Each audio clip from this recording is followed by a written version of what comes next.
Assalamualaikum warahmatullahi wabarakatuh.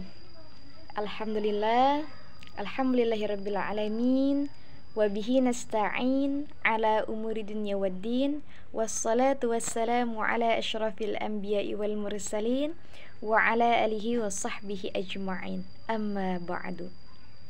Baik, di kesempatan kali ini saya Neska Aprilia dengan nomor NIM 222-1011 akan menjawab pertanyaan dari dosen pengampu Ibu Amelina Rabbani Azra MPD untuk memenuhi tugas ujian tengah semester mata kuliah Pendidikan Pembelajaran Fikih.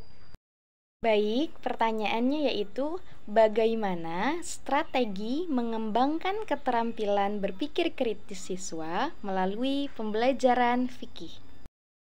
Nah, strategi mengembangkan keterampilan berpikir kritis siswa melalui pembelajaran fikih ini dapat dilakukan dengan beberapa pendekatan. Di antaranya pembelajaran berbasis masalah atau problem based learning, lalu diskusi kelompok dan debat, studi perbandingan mazhab, pertanyaan reflektif dan mendalam atau higher order thinking questions, penugasan kreatif, dan yang terakhir evaluasi berbasis proses. Nah, pendekatan yang pertama yaitu pembelajaran berbasis masalah atau problem based learning. Ini merupakan suatu pendekatan pembelajaran yang menggunakan masalah dunia nyata sebagai konteks untuk membantu siswa mengembangkan keterampilan berpikir kritis, memecahkan masalah, dan belajar mandiri. Contoh sederhananya, daripada guru menjelaskan tentang pencemaran air secara langsung, jadi siswa ini diberi kasus tentang sungai yang tercemar di daerah mereka. Nah, mereka diminta meneliti penyebabnya, dampaknya, dan mencari solusinya. Nah, proses ini yang menuntun mereka untuk memahami konsep-konsep terkait secara lebih dalam. Pendekatan yang kedua yaitu diskusi kelompok dan debat. Nah, diskusi kelompok dan debat ini merupakan dua strategi yang sangat efektif dalam problem based learning karena keduanya mendorong keterlibatan aktif, berpikir kritis, dan kolaborasi antar siswa. Contoh aktivitasnya diskusi kelompok ini seperti dalam kasus pencemaran sungai seperti yang tadi.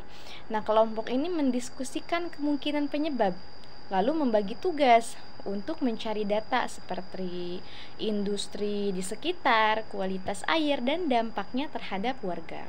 Lalu contoh aktivitas dalam debatnya ini, setelah menyelidiki masalah pencemaran, siswa melakukan debat tentang apakah pemerintah seharusnya menutup pabrik yang mencemari sungai meskipun berdampak pada ekonomi lokal?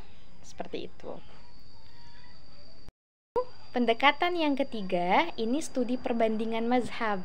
Nah, studi perbandingan mazhab ini dalam pembelajaran berbasis masalah atau problem based learning ini merupakan suatu pendekatan yang sangat cocok untuk mengembangkan pemahaman mendalam tentang perbedaan dan persamaan antar mazhab, serta menumbuhkan sikap toleransi dan berpikir kritis dalam studi keislaman. Adapun manfaat problem based learning dalam studi perbandingan mazhab ini diantaranya mengembangkan kemampuan berpikir kritis dan analitis, mendorong penelitian dan studi sumber primer seperti kitab, hadis, fikih, dan lain-lain, membentuk sikap toleransi dan saling menghormati perbedaan pendapat, lalu meningkatkan keterampilan komunikasi ilmiah melalui diskusi dan debat.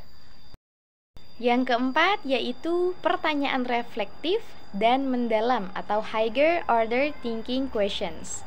Nah, contoh dari pertanyaan reflektif dan mendalam dalam problem based learning ini seperti apa sih yang paling menantang dari masalah ini bagi kamu dan mengapa? Lalu bagaimana proses ini mengubah cara pandangmu terhadap topik tersebut, topik suatu masalah ya. Lalu, jika kamu mengulang kembali proses ini, apa yang akan kamu lakukan secara berbeda? Seperti itu. Pendekatan yang kelima yaitu penugasan kreatif.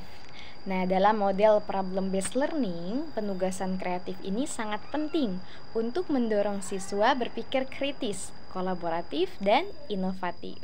Ada beberapa contoh penugasan kreatif, diantaranya membuat prototipe atau tugas, lalu simulasi atau role play, kampanye sosial, studi kasus dan presentasi solusi, menulis artikel atau opini, dan proyek multimedia.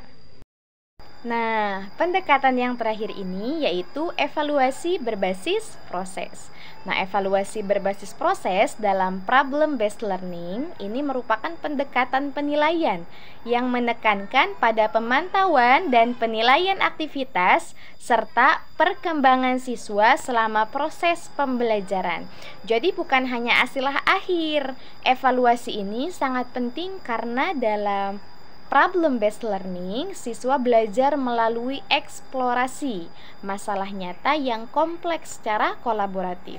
Adapun poin-poin penting dalam evaluasi berbasis proses pada problem-based learning itu ada fokus evaluasi, instrumen evaluasi, dan manfaat evaluasi berbasis proses.